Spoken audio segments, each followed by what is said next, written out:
104.5 The Team, your home for New York sports. It is always fun when we reach out to our man from Bleacher Report GQ. Basically, anywhere you see college hoops covered, you're going to see Reid Forgrave. Go ahead, guys. Go ahead. Reid, why is Syracuse not in the tournament? It still hurts 72 hours later.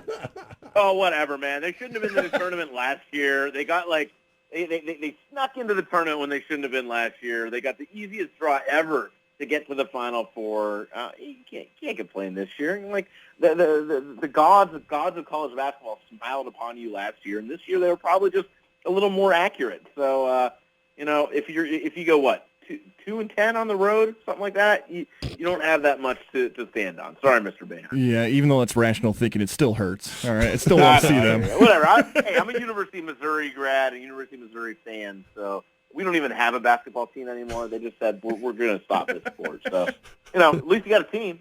Yeah. You have a bocce team. It's very, very competitive now, though. Oh yeah, no doubt. So Reid, looking at the overall seeding, like, is there a team or two that where they're seeded, you're just like, this makes no sense?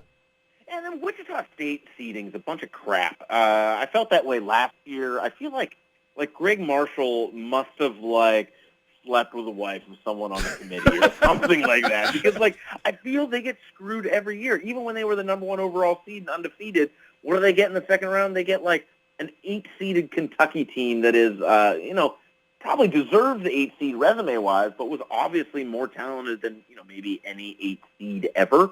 So I hated Wichita State as a 10 seed. I thought even having them as something like a 6 seed would have been underseeded.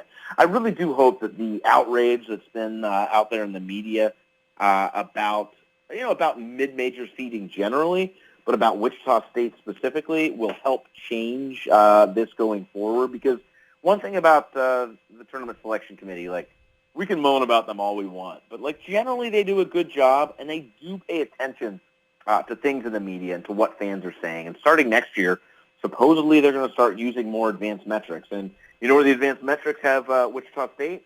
Top 10 in the nation. They're number 8 on KenPom. So I get that it's when your team's not in the dance, you want to just be whatever, at least you made it, you still have a chance. But it is really horribly unfair to all mid-major teams, but especially Wichita State. All right, let's get into your bracket in a bit here. But first, the best overall round of 64 game, the game that's going to be the most competitive and you're looking forward to watching.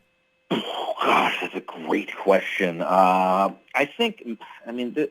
live in Minnesota, so I guess I'm a little bit biased, but Minnesota versus Middle Tennessee, I think Minnesota is overseeded as a 5 seed, and I think Middle Tennessee is a really, really good 12 seed, so I actually would pick the I did pick the upset in that game. Let me think. What else? Wisconsin, Virginia Tech, not the most exciting form of basketball, but I think it'll be a really competitive game against 2 really good teams. That's the thing with the first round. You never really know.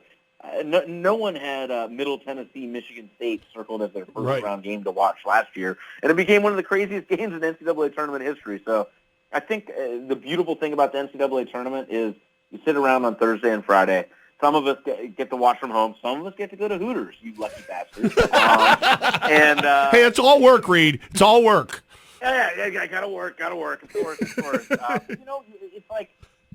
you just watch whatever game ends up kind of rising to the top at that moment. So that's why it's 2 of the best sporting days, the 2 best sporting days of the year. Reid Forgrave with us right now. Of course, you can catch his work in Bleacher Report, GQ, lots of great places. Because of that, it's you got to scout ahead and find out where TruTV is before the brackets start. They must have the weirdest ratings of any television station ever. Nobody watches it except for 4 days in March, and then everybody watches it. It's really. I didn't even know. I think this is probably the case with most people. I didn't even know it existed until they started airing NCAA tournament games. I was covering a trial a few years ago, and TruTV, I think, could be wrong on this, but I'm pretty sure it's it used to be Court TV, and they turned it into TruTV, so they still do a lot of real life court coverage. And I was there covering a murder trial, and there was TruTV, filming it, and I was like, oh, I know you guys. You do the NCAA tournament. Right. We delay this verdict to give you coverage of Kansas versus Kentucky. That's the best part, and also when like Marv Albert and all these esteemed broadcasters have to do the live reads promoting TruTV shows. Don't forget Repo Kings is on, the Carbonaro Effect on at 1 a.m. in the morning. This is the low moment of my career. No, Reid, unless you changed your mind, I saw on your bracket possibly 2 12 seeds. You touched on Middle Tennessee State and also a 14 seed winning in round 1. Yeah, that's Florida Gulf Coast, right? Was that the one? Yeah, that is the one. Here, Florida State is a really talented team when they're at home. Like, when they're at home, if the NCAA tournament were played in Tallahassee, Florida, they'd win it all. Their first-round game is being played in Orlando, which is pretty close to Tallahassee, but they're playing against another in-state school, Florida Gulf Coast. I think that's the type of game that you could see where a crowd really gets behind the underdog, because you'll have a lot of hometown guys in that crowd. Look, I actually think Florida State's really talented. Like, in the easiest region, which they're in the West region, they could easily make the Final Four. But come on, it's no fun to put just 1 and 2 seeds in your Final Four and not take any upsets. You got to pick some. And Gulf Coast is a good team. They're a really good team. They're well coached. They have the history. So it wouldn't shock me to see that one come out. College basketball insider Reid Forgrave with us now. Reid, I have also picked Florida Gulf Coast. Does that make you kind of back off at all? Yes. I'm going into my bracket right now and making sure it's not locked. Here we go. Yeah, I got to pick. Reid, what are your Final Four teams? I think a wacky one. Just the same thing. Like, you can't have all 1 seeds and 2 seeds. But I got Duke. I have Duke over Kentucky to win it all, which I think would just be a phenomenal game. The other 2 that I have in there is Gonzaga, which feels like it's weirdly like an upset pick, even though they are a 1 seed, because so many people hate on Gonzaga this time of year.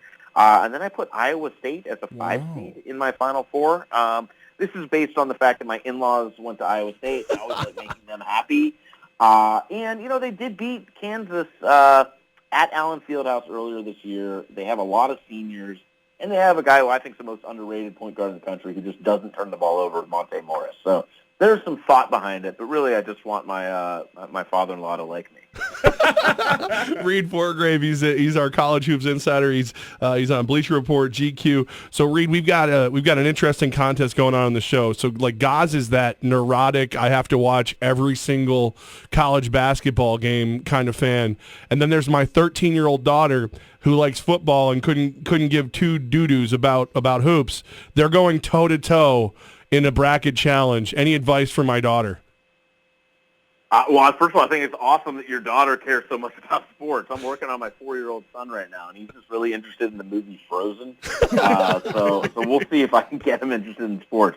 Bracket advice, you got to pick a 12 seed, at least one. And frankly, like, go with your gut. Like, don't pick, like, 15 and 16 seeds to make the Sweet 16, but like pick a fun bracket. I think that's if you feel that you look at I'm trying to think of a funny, if your daughter really likes alligators, have Florida go to the Final Four. And it's really like, look, the bracket is about winning some money, sure, and like having bragging rights, but it's really just about having some investment in these games. So if your daughter's like, hey, I really like SMU's jerseys, well, gosh darn it, they're actually a really good 16. Pick SMU to go to the Final Four. Why not? She's making me a little nervous. Her first thing is I can't take Villanova because villain is in their name. Ooh, she's a very moralistic kid. I like that. I don't know where she got that from. But she also may pick the first 16 seed to beat a 1 seed. You never know. Yeah, you never know. Reid, we really appreciate your time. You're always the most fun college hoops insider we get on the show, and we appreciate you. All right, thanks a bunch, guys.